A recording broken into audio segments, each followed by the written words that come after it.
Section 1. You'll hear a conversation between a student and a salesman. First, you have some time to look at questions 1 to 10.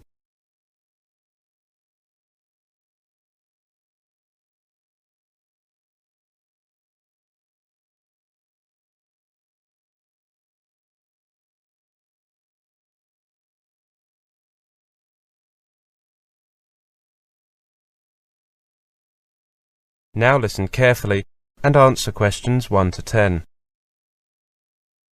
Good morning. Is that Copewell Insurance? I'd like to ask you a few questions about getting insurance. Certainly. What kind of insurance are you looking for? Well, I'm a student and I need comprehensive cover. You know, against theft, damage, legal problems. I see. Students are unfortunately attractive targets for thieves.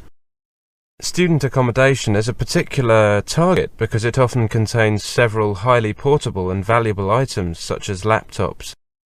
We offer cover specially designed for the needs of students, covering students in several key areas. Oh, that sounds like it's exactly what I need. Please tell me more. Well, the first area we cover is room contents. We provide insurance cover for your belongings on a new-for-old basis, including desktop computers against theft, burst pipes, fire, vandalism, storm and flood. Does that also cover me if I live in university accommodation? Yes, it does. It also covers any shared areas in your accommodation and anything you leave in locked storage on campus at any time. Is there a limit on claims of this nature? Yes, there is. Individual items are limited to £2,000 per claim, and the following items are limited to £600 per group per claim. Valuables, musical instruments and any data storage devices apart from computers, such as CDs, DVDs, cassettes and computer games. Clothes are limited to a maximum of £250. However, cover for items above these amounts is available for an additional premium. I see. And how about accidental damage? We cover contents against accidental damage occurring while they are in your rooms, and we cover replacement keys and locks up to £150 if you lose your keys. Does this cover items that I leave in my accommodation during holidays? Yes, it does, but the limit is lower, up to £3,000 in total, and there is only cover for up to 35 days. That is if the rooms are unoccupied continuously for 35 days. I understand. Am I also covered against theft whilst travelling? Yes, you are. I should also point out that your mobile phone is fully covered, and the insurance covers any airtime abuse by the thief up to £150. Great. What about legal and health problems? Your legal expenses are covered up to £50,000 for defending claims against you, for claiming against other people for damage or injury they cause you, and tenancy disputes. The last one is particularly useful for students. Course fees you have paid or are liable to pay in the academic year, up to £5,000 in total, are also covered. If as a result of your illness, death or accident, you have to leave your course early, or if a parent on whom you rely for financial support suffers illness or redundancy. That sounds very comprehensive indeed. Does the special introductory rate still apply? It says here that it's valid until the end of June. Yes, it's still valid. There have been no changes in the terms of the offer. Can I just mention that the following extra cover is automatically included free of charge in all our policies. Our 24-hour helpline, providing advice and counselling on health, drugs, debt, housing, legal and welfare matters, cover for your personal legal liability of up to £1 million, loss or damage to property on loan to you up to £500, loss or damage to your landlord's property up to £5,000, credit card theft up to £500, injury and damage to possessions by mugging or assault up to £5,000, and accidental death of a parent or guardian £5,000. That's exactly what I'm looking for. A fully comprehensive package. I'll come to your office this afternoon. Should I come to see you personally, or...? You can ask for me. My name is Stevens. Right. My name is Shipton, Annie Shipton. OK, I'll see you this afternoon. We normally close the office at 5, but I'll be here until 6 today. Thank you. I should make it before then. Goodbye. Goodbye. That is the end of section 1. You now have half a minute to check your answers.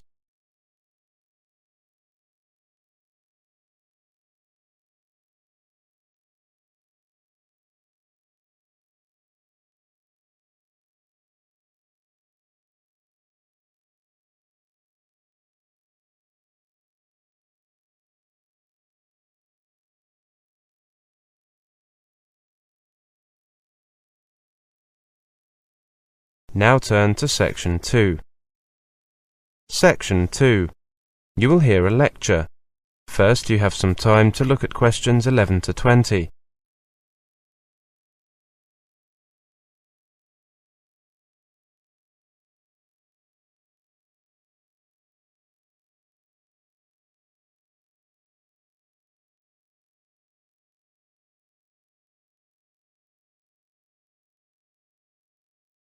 Now listen carefully and answer questions 11 to 20. Welcome to the university. We consider ourselves to be one of the UK's most progressive and innovative universities. We pride ourselves on making a difference to our students, our staff, and to the businesses we work with. Our research and business ideas, alongside our highly sought-after graduates, contribute to the economic and social development of both our region and to the UK as a whole. Our teaching method and staff are first-rate and are supported by our world-class applied research. Our students are a diverse group and benefit from a tailored approach that helps them to get the most from their studies. Currently, 13% of all our students are mature and 9% are from outside the UK. Both of these figures are significantly higher for postgraduate students. We offer top-quality teaching and learning facilities and the ability to learn flexibly in a way that best suits their needs. For example, we are one of the UK's leading universities in e-learning and offer a range of distance learning and part-time courses, as well as the more traditional full-time courses. Our partners in industry choose to cooperate with because of our flexible, business-led approach and our high-quality research, facilities and students. Our partners include Sony, BP, the NHS, Network Rail, Cisco, SAP and Microsoft. Our facilities are state-of-the-art, and we have invested heavily in new technology over the last 15 years in order to ensure that our technological capability matches the cutting-edge approach of our teaching. We are recognised as a centre of excellence for teaching and learning, e-learning and employability. Our university plays a key role in the city and region in which it operates. We are located in both heart of Newtown and in its leafy suburbs, and our 28,000 students add to the vibrancy and diversity of the city. Let me tell you a little about our campuses. Right in the heart of Newtown's busy city centre is the university's City Campus, a welcoming modern environment with some of the finest learning and teaching facilities in Europe. Around this hub revolves a flourishing, diverse academic community. Our second campus, only a couple of miles away, is a complete contrast. The tranquil Academia campus is set among lawns and trees in one of Newtown's leafiest suburbs, just as typical of this city, England's greenest, as the bustling city centre. In May 2005, we opened the impressive Health and Wellbeing building at Academia campus. The £15 million beacon for health and social care education was officially opened by our University Chancellor, Professor Hall, and provides world-class facilities for our health and social care students. Plans for further development of both campuses are already well advanced, with the university planning to replace its third campus at Salt Lane with a new home for the Faculty of Computing, Engineering and Sciences at City Campus. It's not only the university environment that's popular with students. The city of Newtown is a big attraction too. Home to 2 universities with more than 50,000 students, plus Europe's largest further education college and the headquarters of Learn Direct, Newtown is very much a learning city. It's one of the country's most in-demand student destinations, and once they arrive, students enjoy the Newtown experience so much that a higher proportion stay on to live and work here than in any other city outside London. Now, with regard to accommodation, our accommodation services offer a friendly, free service to help you find the right place to live in Newtown. They have an office in the Student Union building, but they also have a website which provides details of all our catered and self-catered residences and a searchable private housing database. The university guarantees to offer all first-year students accommodation of a reasonable standard in university-owned accommodation or in the private sector. On the website, we have also tried to answer some of the most frequently asked questions and provide some useful help, advice and information on how to apply for accommodation. If you can't find the information you are looking for on our website, go into the office where our staff are happy to answer any questions you may have, or you can contact them by phone, fax or email. The university is sensitive to the accommodation needs of individuals and provides both single-sex accommodation and accommodation that is suitable for students with disabilities and special requirements. We also cater to the needs of mature and international students. That is the end of section 2. You now have half a minute to check your answers.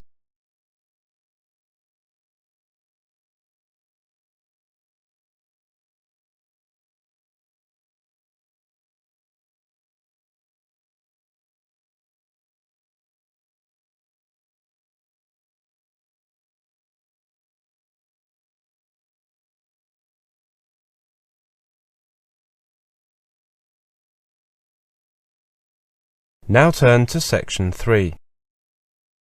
Section 3. You will hear a conversation. First, you have some time to look at questions 21 to 30.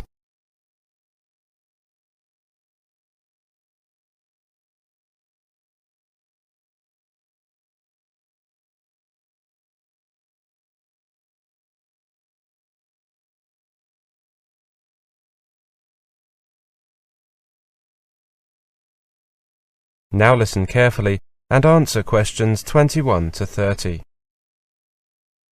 Okay, everyone. We've been asked to think of the characteristics of good teachers and those of good learners. Mike and myself volunteered to look at the former, whilst Janet and Tim took on the latter. Mike, you've got our list. Okay, everyone. This is what Cindy and I came up with. First, the teacher needs to be a good communicator.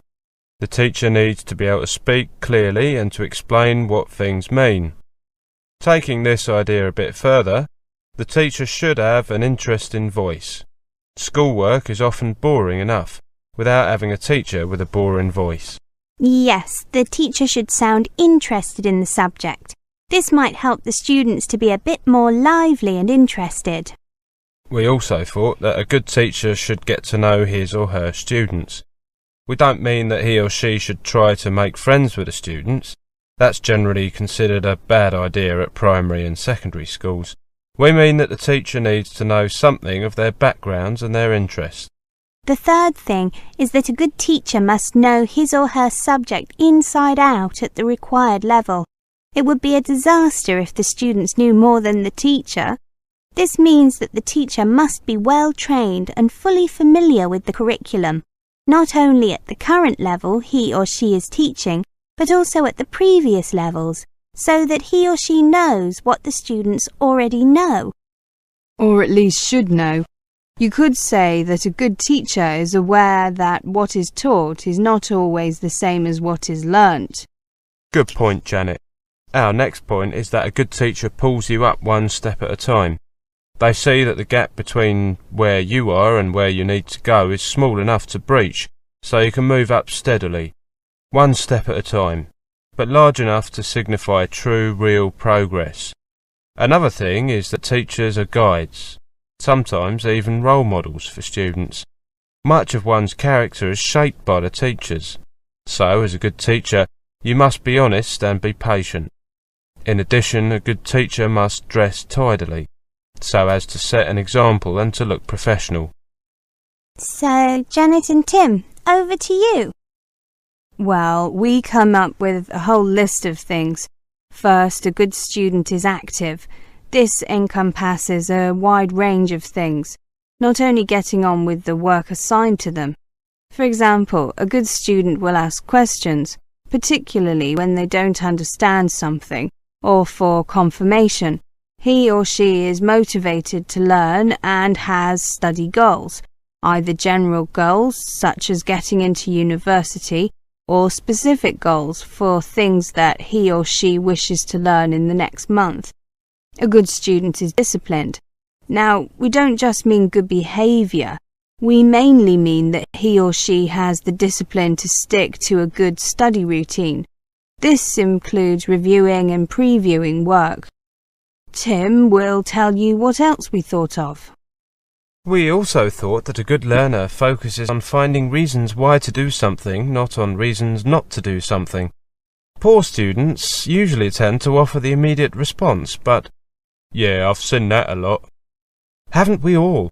A good student is aware that learning often happens days or months later.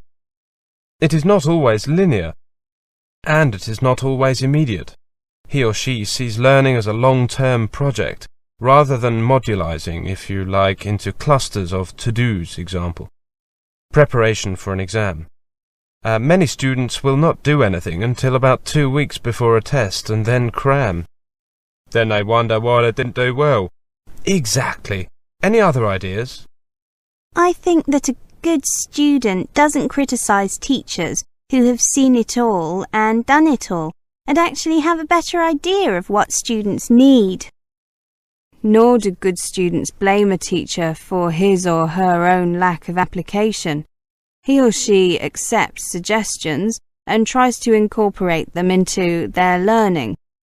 I think that the key point is that a good student sets up his or her learning to be enjoyable. That is the end of section 3. You now have half a minute to check your answers.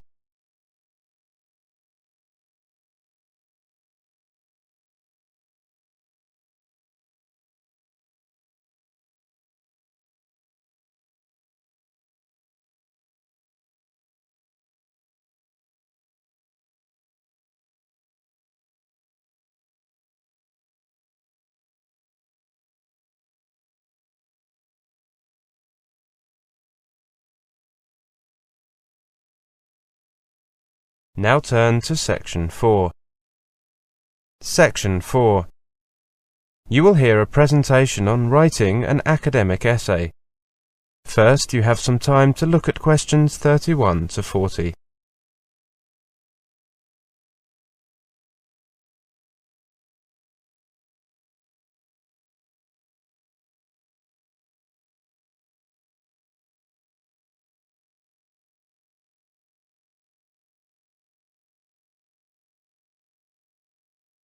Now listen carefully and answer questions 31 to 40. Welcome to this first presentation on writing an academic essay. A university essay can be thought of as an extended answer to a quite specific question that has been posed by your lecturer. A key consideration for lecturers when they mark students' work is whether the essay before them is relevant. That is, whether it does in fact provide an answer to the question being posed. For this reason, it is important when you prepare to work on an essay that you spend a reasonable amount of time reading and mulling over the essay topic so that you understand precisely what is being asked. This involves identifying and thinking about key words in the topic. Among other things, this tutorial on essay writing is based on the following topic. In the last 20 years, rates of divorce have risen significantly in Western countries. Critically analyze some of the different explanations given for this phenomenon. In your discussion, you should consider what implications these explanations might have for social policy. Implication is a common term. Implications can be thought of as a set of ideas that follow on in some logical sense from a preceding set of ideas. In the case of this essay, the preceding set of ideas are the explanations for rising divorce. What is required then is that students consider what social policies might follow on from each of the different explanations considered.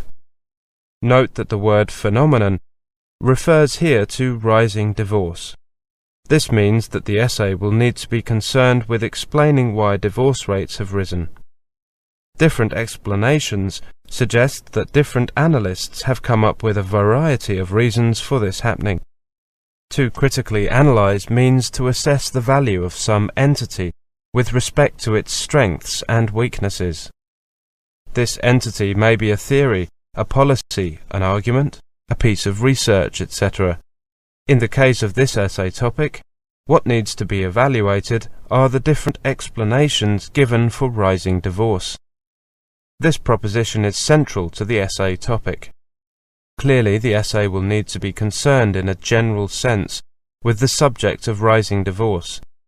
It is also important to note those terms which limit the subject in some way.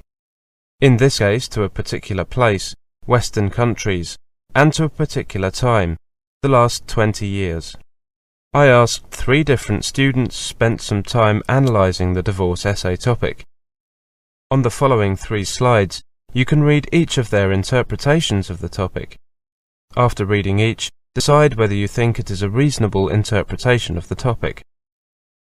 This slide shows student A's analysis. This essay topic is about divorce in Western countries. I would look in detail at statistics for divorce in various countries. I would then turn to the effects of divorce, as discussed by various sociologists.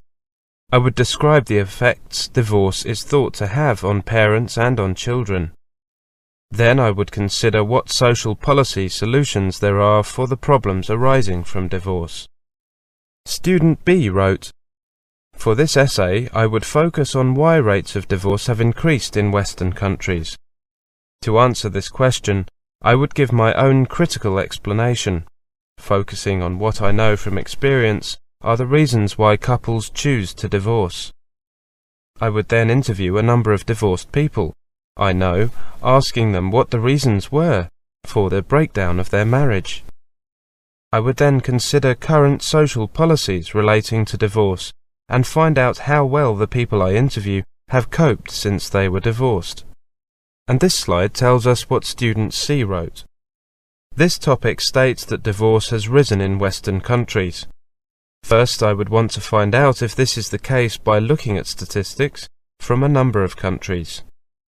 Assuming that the proposition is true, I would then look at a variety of accounts given by sociologists for this increase.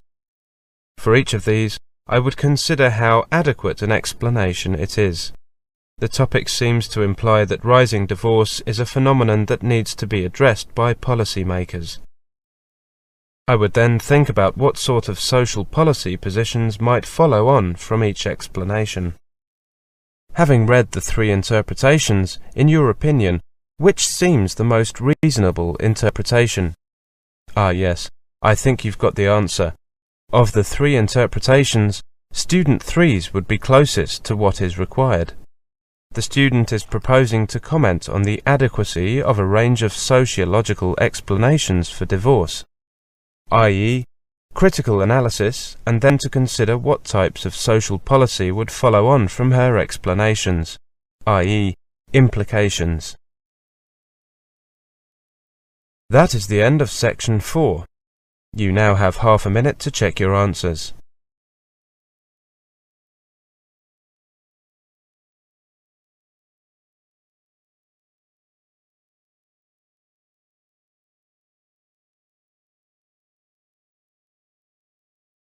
That is the end of the listening test, the IELTS test. You now have 10 minutes to transfer your answers to the listening answer sheet.